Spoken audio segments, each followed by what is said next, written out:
Assalamualaikum warahmatullahi wabarakatuh. Selamat sore Pak Didi dan teman-teman semua. Kami dari kelompok 6 yang beranggotakan 5 orang. Yang pertama, saya sendiri Febrianti, NIM 049. Yang kedua, Nur Fatika Firdaus, NIM 052. Yang ketiga ada Niko Alfarid, NIM 055. Yang keempat ada Fadilah Salsabila, NIM 058. Dan ada Yeni Putri Sugianingrum, NIM 062. Kami akan membahas mengenai kelas mamalia dan Aves. Pembahasan kita yang pertama ada pengertian dan ciri-ciri mamalia. Yang kedua ada klasifikasi mamalia dan pembagian berdasarkan ordonya. Yang ketiga ada pengertian dan ciri-ciri Aves. Yang keempat ada klasifikasi Aves dan pembagian berdasarkan ordonya. Nah, yang pertama ada pengertian dan ciri-ciri mamalia. Pengertian mamalia. Mamalia merupakan amniota yang berambut dan menghasilkan susu. Nama mamalia yang berasal dari ciri hewan anggota kelas ini yaitu memiliki kelenjar air susu atau glandula mamae. Semua induk betina mamalia menyusui bayinya. Nah, ciri-ciri mamalia yang pertama, pada umumnya mamalia memiliki daun telinga atau pinna kecuali mamalia bertelur. Yang kedua, suhu tubuh mamalia secara umum berdarah panas atau bersuhu tetap. Yang ketiga, memiliki gigi-gigi yang bersifat heterodon, tekodon, dan dipiodon. Yang keempat, pada tengkorak mamalia, tulang-tulang permukaan membentuk atap tengkorak yang tumbuh ke bawah di sekeliling otak yang menutup rongga otak. Selanjutnya, mamalia memiliki postur tegak dengan letak kaki di bagian bawah badan. Struktur tipikal mamalia yang berasal dari lapisan epidermis meliputi kuku, cakar, tapak, dan tanduk. Selanjutnya, mamalia memiliki diafragma yang memisahkan rongga dada dengan rongga perut. Mamalia mempunyai paru-paru yang besar dan berlobus-lobus dengan bentuk seperti spons.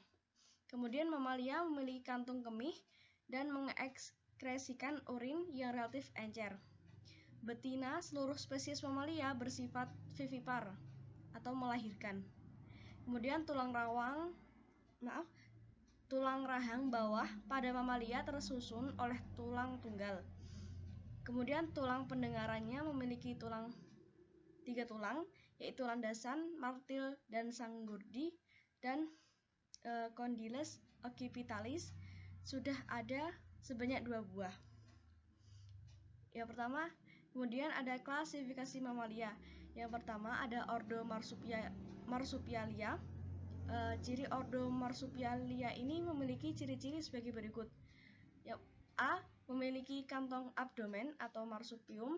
B, glandula mamae yang merupakan modifikasi kelenjar minyak dan mempunyai puting. C, tulang epipubis pada umumnya ada dan melekat pada tulang pubis.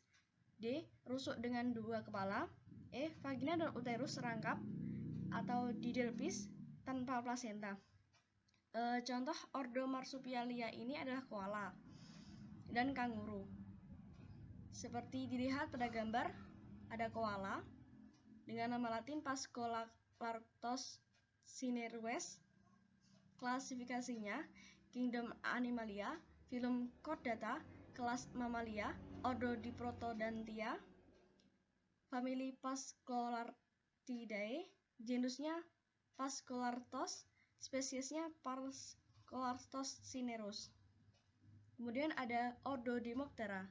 Ciri dari ordo Dimoptera yaitu Dimoptera tidak terbang, hanya sekedar meluncur dari satu tempat ke tempat lain dengan menggunakan lipatan kulit yang membentang pada bagian samping tubuhnya, yang seakan-akan bertindak sebagai sayapnya. Contohnya yaitu lemur terbang. Kemudian ada ordo Insectivora. Ciri dari ordo Insectivora antara lain mamalia kecil yang berambut halus, kemudian monjong umumnya panjang dan pipih, kaki berjari 5 masing-masing dengan cakar, ibu jari tidak opposable atau ujungnya tidak dapat disentuhkan dengan ujung jari-jari lain. Kemudian gigi-giginya tajam dan runcing. Contohnya tenrek. Kemudian ada ordo Chiroptera. Ciri-ciri dari ordo Chiroptera antara lain merupakan mamalia yang benar-benar dapat terbang, jari kedua dan kelima sangat panjang, dan dapat membentang lipatan kulit tipis yang disebut sayap. Tungkai belakang agak lemah, berjari-jari 5, ujungnya tajam dan melengkung, mata kecil dan daya penglihatan lemah. Kemudian daun telinga lebar, gigi-gigi tajam, tulang dada bercarina sebagai tempat untuk melekatnya otot-otot terbang. Terbagi menjadi subordo Mechohiroptera. Contohnya Magaderma lira dan Magaderma spasma. Dan subordo Megachiroptera. Contohnya Pteropus vampirus atau kelelawar. Bisa dilihat gambarnya seperti itu. Kemudian ada ordo Primata. Cirinya, tubuhnya tertutup rambut-rambut yang tersebar merata dan pada umumnya bersifat arboreal atau tinggal di pepohonan. Tangan dan kaki sedikit banyak prehensil atau dapat digunakan untuk berpegangan. Jumlah tiap jari pada kaki dan tangan dilengkapi dengan kuku pada ujungnya. Cara berjalannya plantigrad, yaitu orbita menghadap ke depan dan dikelilingi oleh cincin tulang.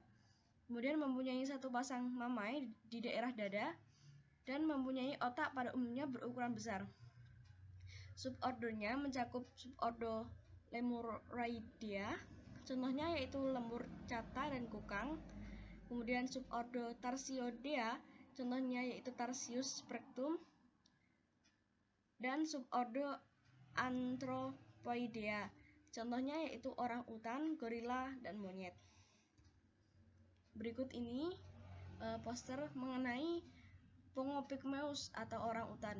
Deskripsinya, istilah orang utan ini diambil dari kata dalam bahasa Melayu, yaitu orang yang berarti manusia dan utan yang berarti hutan.